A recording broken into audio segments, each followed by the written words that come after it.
They used to say I was a force of nature, but then nature, much like family, has a way of reminding you of your place, or rather, where they think your place should be. I thought I'd seen it all. The slights, the forgotten milestones, the slow erosion of respect I'd earned over decades.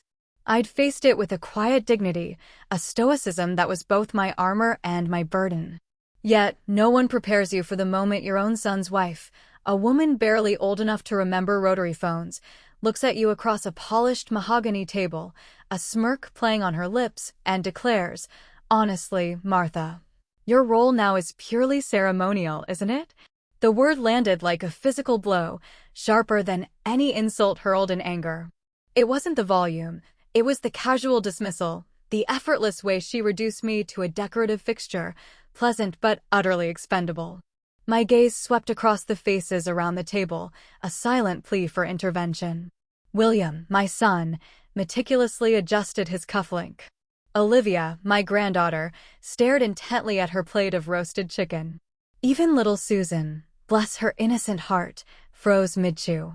My family, the very legacy I'd poured my life into, had decided I was no longer part of their grand design, merely a faded photograph from a past they'd rather not revisit. A polite smile, a carefully folded napkin, and I was excusing myself before the crème brûlée arrived. The delicate clinking of silver against porcelain echoed my departure, a symphony of indifference. No one called out. No one asked me to stay. That night, alone in the vast, shadowed living room of my Victorian home, I cradled a forgotten cup of herbal tea. The word ceremonial spun in my mind, heavier than grief, more piercing than betrayal. But with the dawn, something fundamental began to shift within me. Arthur and we founded Pioneer Ventures in a cramped office above a bustling hardware store on Maple Avenue. We started with nothing but a dream, a clunky typewriter with a perpetually sticking spacebar and a makeshift desk fashioned from sawhorses and a reclaimed door. He was the visionary, the charming orator, always painting grander futures than our meager budget allowed. I was the silent engine, the meticulous planner, the one who navigated the intricate maze of numbers, managed the burgeoning staff, and burned the midnight oil, balancing the books while our children slept peacefully upstairs. We built that company brick by brick, just as we built our life together, with unwavering dedication, hand in hand, year after year, through every triumph and tribulation. When Arthur passed, I didn't succumb to public displays of sorrow. My grief was a private anguish, confined to the margins between urgent board meetings and critical strategy sessions.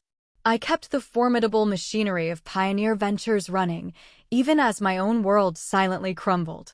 Remarriage was an unthinkable luxury. My children needed me. The company, navigating treacherous economic waters, needed my steady hand. The board, accustomed to my unwavering resolve, relied on someone who remembered the raw grit it took to survive a crash, not just chase fleeting trends. So, I gave them every fiber of my being. I bankrolled William's ambitious MBA when he decided to pivot into corporate finance. I bought Olivia her first car when she embarked on her legal career in Boston. I even hosted an extravagant engagement dinner for Jessica when William introduced her as his fiancé, young, fiercely ambitious, and already testing the boundaries of my quiet authority. I even offered to mentor her when she joined the company, though she rarely bothered to accept. Now, she's the sharp-suited vice president of human capital, addressing the board with the polished confidence of someone who has never known the true cost of building an empire from dust. She glides through the hallowed halls of Pioneer Ventures as if they were built specifically for her, not painstakingly inherited through decades of sacrifice and sleepless nights. And somewhere along the way, my counsel, once sought, became an inconvenience. At critical meetings, William now articulates the executive team's decisions. Jessica presents strategic initiatives as if they are foregone conclusions. In internal documents, they refer to me simply as Martha instead of CEO. Decisions are made, strategies are forged, long before I even enter the room, if I'm even invited at all. Just last week, I was politely asked to step out of a quarterly review, the excuse being that the younger leadership team needed to speak freely. I said nothing. I simply gathered my coat, offered a placid smile, and exited the room. But my silence, once a shield, had become a weapon. I was done mistaking quiet resignation for inner peace. Jessica's meticulously curated home was a monument to minimalist chic, stark, angular, and chillingly devoid of warmth. Everything was either brilliant white or gleaming chrome, as if any splash of color might betray a hint of unprofessionalism. I brought my signature lemon thyme cookies, Susan's favorite, and placed them gently on the cool marble counter, already sensing their incongruity. Olivia arrived moments before me, always a beat behind her own comfort, and William was already ensconced in the kitchen, sleeves rolled up, stirring a pot he clearly hadn't prepared. "Mom," he said, not bothering to look up, "Jessica has some big news about the HR rollout tonight. Try to keep an open mind." I bit back a sharp retort. Dinner, as always, was Jessica's meticulously choreographed performance. Artfully arranged plates, ergonomically uncomfortable chairs, wine that tasted like it came with its own meticulously crafted resume. Conversation moved in clipped, controlled beats, numbers, strategy, scaling. William's contributions sounded rehearsed. Olivia remained uncharacteristically silent. Susan picked at her food, her eyes flitting nervously between the adults. When Jessica began outlining her proposed restructuring of legacy benefits, I waited for her to finish before leaning forward, my voice a calm counterpoint to the hum of the air conditioning. "I'd suggest we pause," I stated, my tone even. "The retirement conversion language is vague, and employee surveys indicate concerns we haven't adequately addressed. We built our reputation on trust, Jessica. If we start clawing back promised benefits..." Jessica interrupted me with a smile that didn't quite reach her eyes. "Martha, I genuinely appreciate your concern, but this isn't the 1980s. Employees today crave flexibility, not bloated pensions. Besides, at this point, your role is mainly ceremonial, right?" She delivered it as a lighthearted quip, a casual joke over roasted duck and quinoa salad. The table fell into a stunned silence. William adjusted his cuff. Olivia meticulously smoothed her napkin. No one laughed. No one disagreed. My gaze shifted from Jessica to my son. He wouldn't meet my eyes. "Ceremonial," I repeated, the word tasting like ash. Jessica raised her glass. With all due respect, I carefully placed my fork beside my plate. "Of course." Under the table, little Susan's small hand found mine, a comforting squeeze. I managed the faintest of smiles for her. The rest of the meal dissolved into a blur of praise for Jessica's vision, fawning comments about next-gen leadership and another bottle of expensive wine. I excused myself before dessert, my plate already cleared. In the entryway, my coat hung exactly where I'd left it. Behind me, I heard Jessica's brittle laugh. I opened the door and stepped into the cool night without a backward glance. I didn't sleep that night. I lay on top of the quilt Arthur and I had chosen 3 decades ago, staring into the oppressive darkness of the ceiling. The word circled my mind relentlessly, a stubborn bird refusing to land, ceremonial. I mouthed it to the empty room, letting its bitter taste settle in my throat. I pictured Arthur and me, side by side, papers strewn across our dining table, our fingers smudged with ink and raw ambition. He used to call me the very spine of the business, claiming I held everything upright, even him. Towards the end, when his breath grew shallow and his hands too frail to hold a pen, he looked at me, his eyes fading but clear, and whispered, "Don't let them forget who you are, Nora. You gave them everything. They need reminding." At the time, I'd dismissed it. They were our children. They knew. But now I wasn't so sure. I rose just after 4 a.m., pulling the same navy blazer from my closet that I'd worn to our very first client pitch in 1989, buttoning it over my nightgown. I stood before the mirror, studying my reflection, not the silver threads in my hair or the soft lines etched by time, but the resolute set of my mouth. The way I looked when a decision, once made, was absolute. They thought I was finished. I padded silently down the hallway to my study, switched on the desk lamp, and pulled open the locked drawer I hadn't touched in years.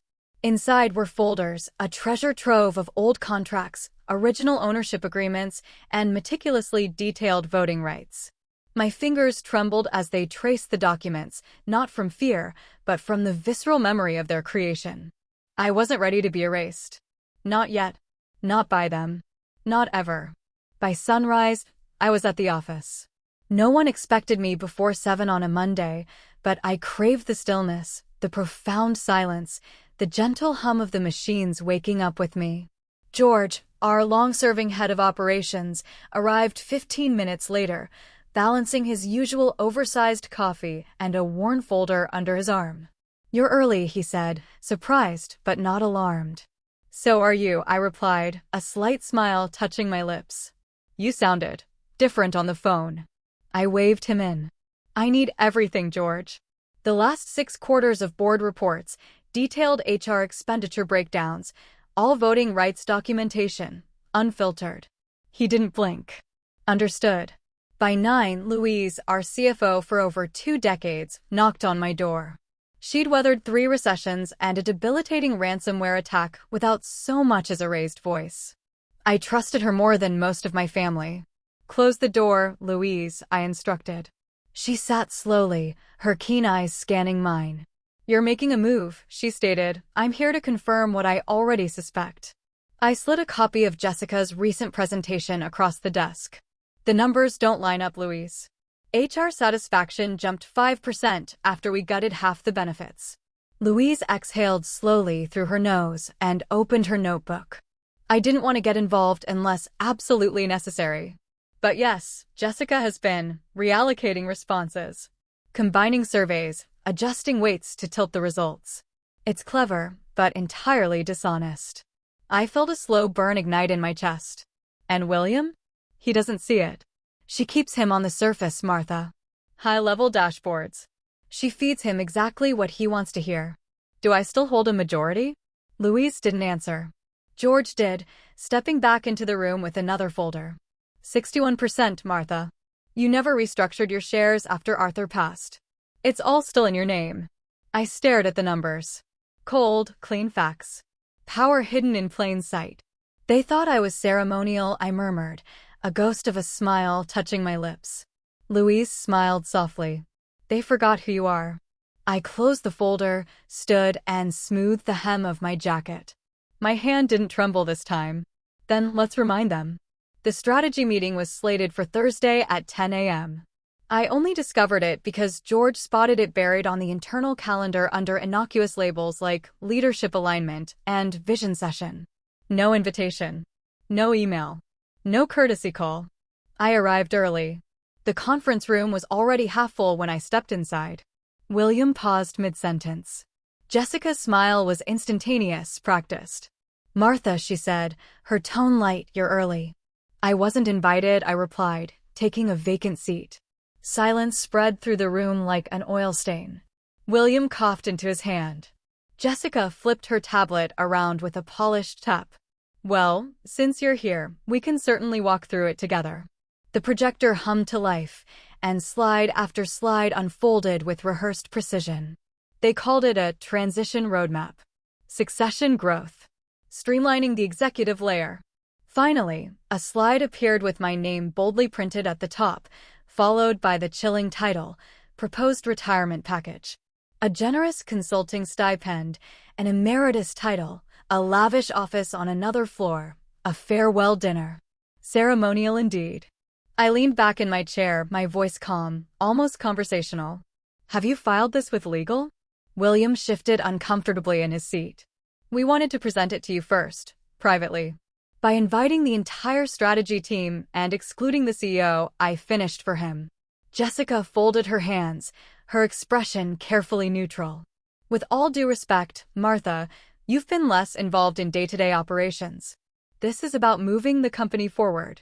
"Then let's move it forward the right way," I countered.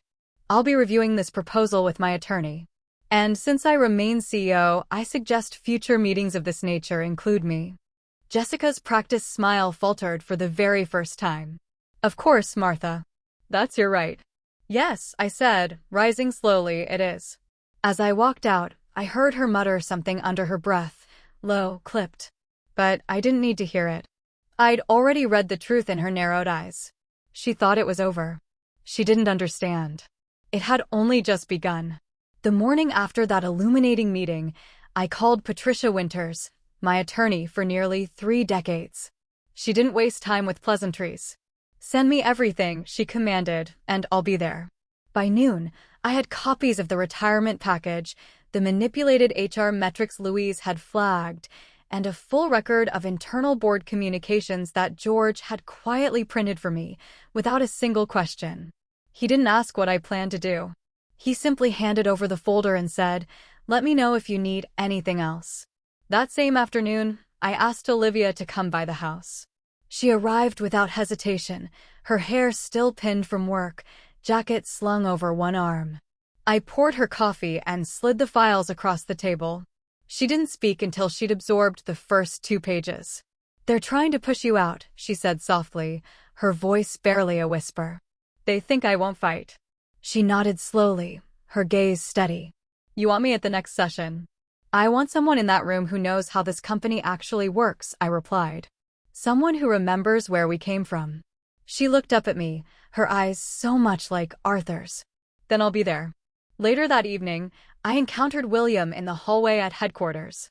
He stopped, hands thrust into his pockets, eyes guarded. "Jessica didn't mean anything by it, Mom," he mumbled. "She's just focused on the future." "And I'm the past," I finished for him. His mouth opened, then closed. "It's complicated." "No, William," I corrected him. "It's very simple." He didn't argue, just nodded and walked away, slower than usual. The lines had been drawn, and now we would see who had the fortitude to stand behind them. I arrived 5 minutes early, as I always had. The boardroom was filled, more faces than usual. A few junior advisors, a new compliance officer Jessica had brought in just last quarter. William sat at the head of the table, Jessica beside him. Olivia sat across from an empty chair they clearly hadn't expected me to fill. I filled it anyway. "Good morning," I stated, placing my folder deliberately on the table. "Let's begin." Jessica opened her mouth to speak, but I didn't wait. "I'd like to first address the strategic meeting held last week without the CEO present," I began, my voice clear and unwavering, along with the accompanying proposal to force my retirement under the pretense of organizational alignment. William shifted uncomfortably. Jessica leaned back in her chair, a mask of composure. I opened the folder. "Here are survey reports submitted to the board by the HR department claiming employee satisfaction has risen 5% since recent benefit changes. According to Louise, our CFO, the data was altered. Weightings were adjusted. Dates were merged. It is a deliberate misrepresentation." Louise nodded from the far end of the table.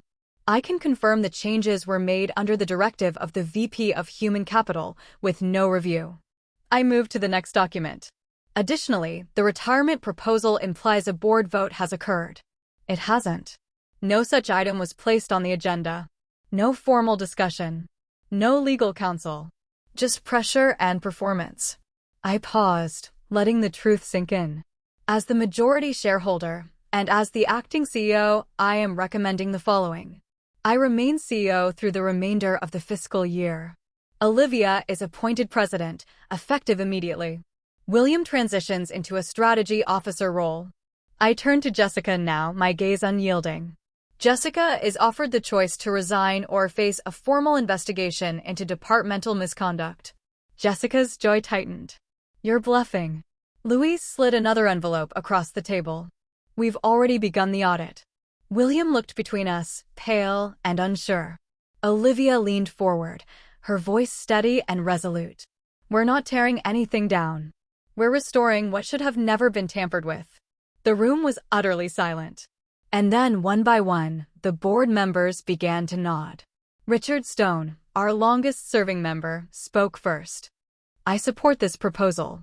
Others followed. Jessica sat still, her eyes narrowed, but saying nothing. It was done. Not with shouting or slammed fists, but with truth and the unwavering power of being willing to speak it.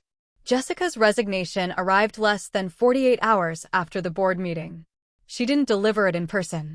It was an email, formally worded, meticulously composed, full of vague language about philosophical differences and new opportunities. There was no apology, no acknowledgement, just a neatly severed thread. William didn't say much. He came into my office the next morning, stood with his hands in his pockets, and stared out the window as if he'd forgotten what the city looked like. When he finally spoke, his voice was tight. "She'll be fine. She always lands on her feet." I nodded.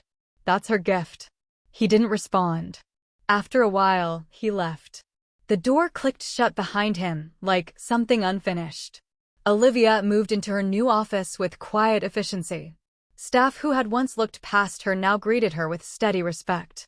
Louise and I met every morning to review operations and audit progress.